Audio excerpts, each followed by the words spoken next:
Se eu estou recebendo aqui o jornalista Paulo Mendes, o Paulo deve ir acompanhando aqui o Daniel, e eu aproveitei para bater um papo com ele, porque querendo ou não ele tem acompanhado esses últimos casos que tem envolvido essa questão do atendimento da UPA e principalmente a prestação de serviço dessa empresa Medicando que atende na UPA, né? Os dois últimos casos, que inclusive um que a gente pode até comentar aqui, foi até o próprio Paulo que acabou passando para a gente. Boa tarde, Paulo, seja bem-vindo ao nosso programa. Boa tarde, Elton. Mais uma vez é um prazer estar aqui com vocês, né? Infelizmente, tratando de um assunto que, na verdade, não é um assunto prazeroso, mas tem que ser tratado. A gente precisa realmente levar essas questões, tornar públicas, né? Para que as autoridades venham a tomar providências, né? Paulo, o último caso que você me passou dessa criança, inclusive os meninos estão até com a imagem ali, gostaria até que você comentasse sobre esse caso desta criança que foi 5 vezes para o hospital, né? Para a UPA, né? Então, Elton, esse caso aqui é o mais recente. Esse foi feito a matéria no Vilhena Notícias, né? Nosso site lá que a gente está divulgando algumas matérias. E quem fez a matéria foi a Mariane. E aí ela me passou todos esses dados ontem, a gente acabou fazendo o vídeo, né? Que mandamos para você aqui. E realmente é mais uma das situações lamentáveis que nós temos visto aqui em Vilhena nos últimos dias, né? E é um assunto recorrente mesmo, está se tornando cada vez mais recorrente. Essa criança foi 5 vezes seguidas lá na UPA, recebeu um atendimento daqueles lá de pirona, de última hora, alguma coisa. Parece que até um antibiótico chegaram a dar para a criança, mas não trataram de fazer exames, não trataram de identificar e mandavam para casa, até que chegou um ponto em que a família tomou a atitude de levar por conta própria para Cacoal. Chegando lá, foram ver que a criança estava com derrame pleural, estava com o coração, o pulmão tomado já 80%. Na verdade, já. eu achei que tinha sido identificado aqui. Não foi identificado aqui. Tiveram que ir de carro próprio até Cacoal, e lá em Cacoal colocaram no hospital particular, e desse hospital a criança foi levada para o Euro, porque já tinham identificado que ele estava com 80% de um dos pulmões comprometido já com líquido. Aí tiveram que fazer um procedimento urgente, porque ele estava sob risco. Eu achei que, na verdade, a cliente tinha sido o paciente não identificado. Na sexta vez que ele tinha ido aqui, tinha sido identificado e encaminhado. A sexta vez já foi lá em Cacoal, sexta vez. Triste, né? Lamentável isso. Quer dizer, uma questão que poderia ser identificada aqui, mas nós não temos a estrutura necessária, nós não temos provavelmente a gestão adequada para isso. E quando eu digo gestão, não é só a questão administrativa, é a gestão clínica também, para que não se permita que um caso como esse tenha que ser levado dessa forma lá para Cacoal. Paulo, você trouxe também outro caso na verdade, você trouxe mais 2 casos, né? Teve aquele caso do menino que foi também levado às pressas para Cacoal, né? Acabou sobrevivendo, e teve um outro. Teve o primeiro de Cerejeiras, né? Teve o primeiro de Cerejeiras, que foi um bebê de 10 dias, né? Chegou aqui de madrugada, no dia, acho que 24 do mês passado. Ou seja, menos de 30 dias, né? Exatamente. E para você ver o que já aconteceu de lá para cá só com as crianças, né? Só com os bebês. E esse bebê chegou aqui pela madrugada, procurar a secretária de saúde. O pai ligou para a secretária desesperado, porque se foi na UPA, não teve atendimento. Era para levarem para o hospital regional, não levaram, não teve atendimento. Aí entraram em contato com a secretária de saúde, que disse, inclusive eu coloquei isso na matéria, que havia dado suporte para a família, mas a história contada pelo pai, inclusive gravada, é outra, né? Que a secretária teria dito, então, que ele poderia buscar os direitos dele na justiça, porque ele falou que buscaria, né? E aí acabou que eles tiveram que ir daqui até Ariquemes, numa ambulância, com a mãe que havia passado por uma cesariana há poucos dias, né? Que era o caso do bebê, 10 dias, e teve que ir batendo lato, como dizem no popular, daqui até Ariquemes, porque não temos aqui. Então ela não chegou nem da entrada. Não. Segundo o pai e a fonte que me informou desse caso, na mesma noite em que ele aconteceu, me informaram que não houve entrada aqui, não.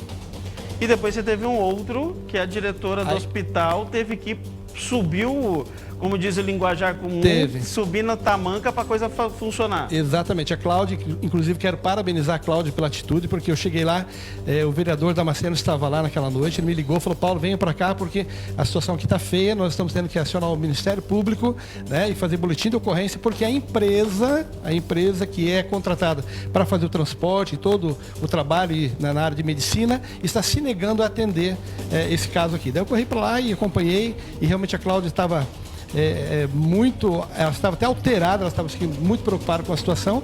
E agora você imagina o pai, a família que estava ali presente, naquela angústia, porque o menino com 10 anos, com problema cardíaco sério, não tinha um transporte adequado. Aliás, é bom a gente voltar um pouquinho atrás. Eu acho que é esse caso aí. Esse caso aqui, exatamente. Ele teve que ser levado de ambulância porque a UTI aérea, aquela do governo do estado, né, Elton, que deveria fazer esse tipo de trabalho, estava disponível, mas por uma interpretação equivocada da pessoa que faz a análise, do médico que faz essa análise da documentação que é enviada lá, de urgência, foi negado, simplesmente foi negado. Quer dizer, com toda a dificuldade, com toda a complexidade do caso aqui, eles negaram. Mas o engraçado é que por esse secretário de saúde ninguém negava a UTI, né? Transporte aéreo para ele fazer a politicagem dele aqui no estado, né? Não é verdade? Que tem denúncia, inclusive, na Assembleia Legislativa sobre isso, né? Então é lamentável, olha a cena, ó.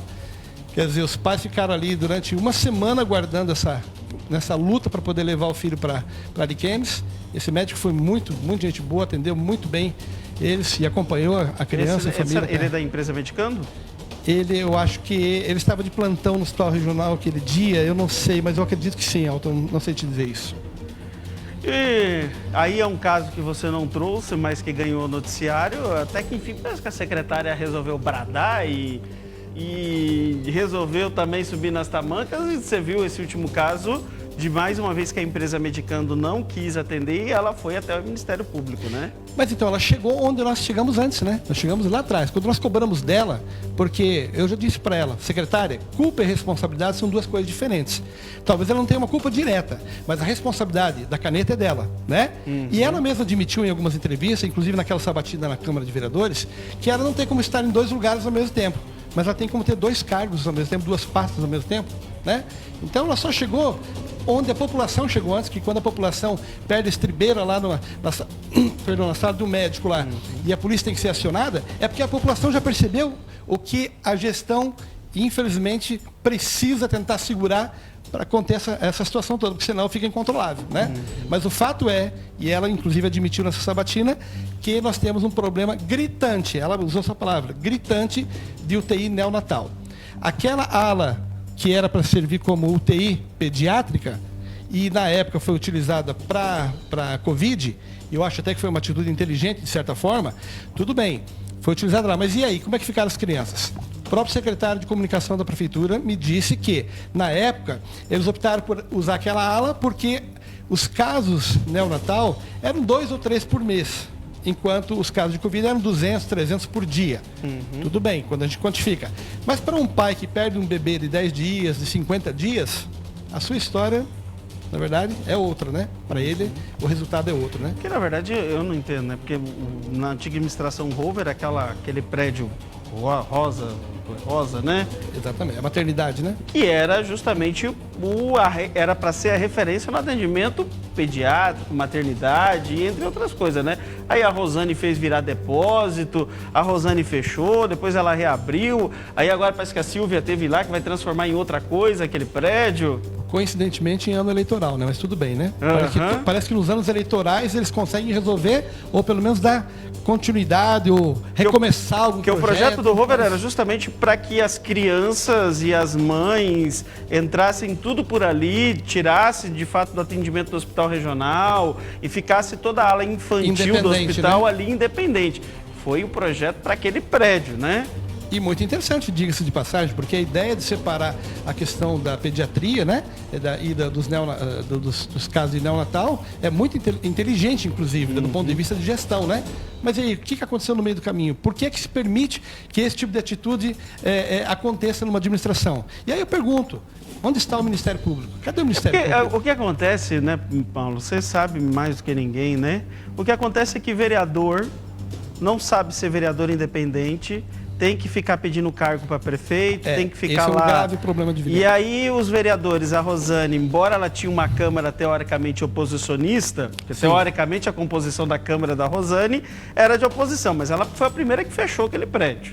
Exatamente. Ela fechou aquele prédio. Depois agora, e aí, mesmo tendo uma Câmara de oposição, ninguém cobrou nada. Pois é. E aí agora veio o Eduardo e não funcionou do jeito que está. Eu não sei nem o que funciona, eu nunca nem entrei lá dentro. Não sei nem o que funciona daquele prédio. Acho que é a regulação do município, na regulação tem mais alguns departamentos lá da área de saúde que são até importantes. Mas essas áreas administrativas Mas poderiam sair usar em dali, outras né? áreas, exatamente. Poderia sair de dentro do anexo ao prédio do Ali era hospital, né? perfeito como maternidade infantil, como atendimento neonatal, ele era perfeito, né? É porque eu acho que, se eu não me engano, tem interligação para a área da maternidade. Tem interligação por dentro, que era a intenção do projeto ali, né?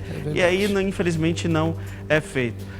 Paulo, nós estamos vivendo assim, realmente. Que ontem a polícia caos, teve né? lá, né? Você falou até com o vereador, parece que o vereador Marciano teve lá ontem, né? A polícia teve de novo na UPA, né? Foi anteontem, não foi? Não, foi ontem à noite, não foi? Foi ontem à noite, exatamente. Foi duas vezes ainda. Exatamente, duas vezes. Depois foi de novo. Exatamente. Isso é a prova de que nós estamos vivendo um período caótico em Vilhena, na área de saúde. Eu acho assim, nós sempre tivemos dificuldade. A gente fala assim que a saúde é problemática no país todo, principalmente a pública, obviamente. Né? A Covid, eu acreditava nessa coisa que foi colocada, intrínseca em todo jornalista. Todos nós da comunicação pagamos por isso, que saúde era difícil, que saúde era isso, que saúde não tinha dinheiro. Mas a Covid veio e mostrou que tinha dinheiro. O que sempre faltou na saúde... Né? Apareceu dinheiro em todo lugar, né? Foi gestão. Você tocou num ponto importantíssimo. Sempre faltou gestão na saúde brasileira. A Covid foi essa prova. A Covid foi essa prova. Dinheiro existe. E aí eu pergunto, quantos respiradores vão sobrar? Quantos leitos vão sobrar? O que vai sobrar do pós-Covid? Profissionais contratados que estão sendo pagos, inclusive, e agora nesse momento com essa queda, graças a Deus, me parece que continuam sendo pagos ainda. A secretária confirmou que continuam sendo pagos, né? Falou ontem na sabatina, né? E aí a polícia teve lá, né? Vamos voltar lá para a polícia agora. Você falou com o vereador, né? Então, ele só me citou ontem à noite, né? Ele falou, Paulo, você ficou sabendo que a polícia voltou lá na UPA hoje? Eu falei, não, foi isso tarde da noite, já era quase meia-noite. Eu falei, não, vereador, não tomei conhecimento desse fato, não. Isso ainda não.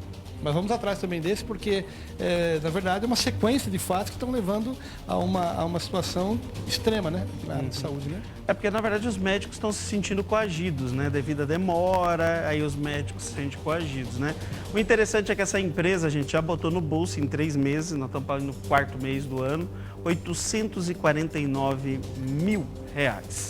Só deste ano. Ela botou 1 milhão e pouco, mas aí tem empenhos do ano passado. Então, provavelmente pagaram conta do ano passado esse ano. Mas só de empenhos desse ano liquidados tem R$849 mil. Se nós dividirmos por 4 meses, dá uma média aí de R$200 mil por mês. Que dá quanto por dia? Pois é, vida. Mais de 30 mil por dia para essa empresa. Médico do plantão concursado não custa isso. Complicado. E o pior disso tudo, Elton, é quando a gente vê que uma diretora de hospital tem que ficar brigando, acionando a justiça para poder garantir um transporte que seria obrigação da empresa fazer. Isso é lamentável. E essa foi uma atitude, inclusive, parabenizo também a secretária de Saúde por ter feito o boletim de ocorrência contra a empresa, né? Às vezes a gente não consegue resolver, mas a gente precisa ter uma atitude nessa direção, de tentar buscar uma solução. Simplesmente tampar só com a peneira não dá. É igual ela falou na sabatina dela, que ela falou na sabatina, que eu achei um absurdo, que ela não fez nada. Ela tomou conhecimento, que um farmacêutico recebeu um remédio para tosse, o pedido de um remédio para tosse, que o médico da empresa acabou de passar, e aí o paciente passou na farmácia básica. Aí o farmacêutico da farmácia básica olhou e falou assim, olha, eu não tenho dessa marca, mas eu tenho aqui para disponibilizar para o senhor gratuito outro medicamento. E aí ele falou, não, mas o médico. Daí o próprio farmacêutico voltou no médico. Falou, olha, doutor, o senhor receitou aqui para comprar o X, mas eu usei o Y, que são remédios similares que causam o mesmo efeito. O médico olhou para a cara e falou assim, eu sou médico, eu sei do meu protocolo e você vai questionar? Aí ela falou que ficou sabendo disso. Por que ela já não protocolou uma denúncia contra o profissional médico? Exatamente. É isso. Exatamente. Essa inércia, essa falta de atitude em relação a essas situações que a gente precisa cobrar da gestão da área de saúde. Não só da saúde, como qualquer outra área, né? Certo. Obrigado, Paulo, pela participação aqui. Eu que agradeço o espaço mais uma vez. A gente vai continuando. Um abraço. Pessoal, vamos para o intervalo comercial. Já nós voltamos com o Bronca Livre.